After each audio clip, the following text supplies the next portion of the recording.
دنیا کی باتیں ان مقاموں پر ہرگز نہ کریں۔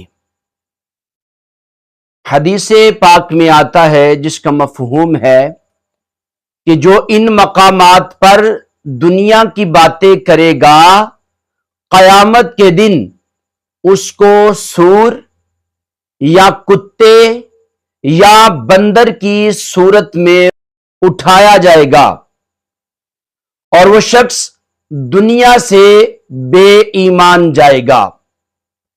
پہلی جگہ مسجد میں، دوسرا مقام قرآن کی تلاوت کے وقت، تیسرا مقام اذان کے درمیان، چوتھا مقام قبرستان میں، پانچواں مقام نماز پڑھنے کی حالت میں، چھٹا مقام جنازے کے ساتھ چلتے ہوئے، اور ساتواں مقام علماء کی مجلس میں۔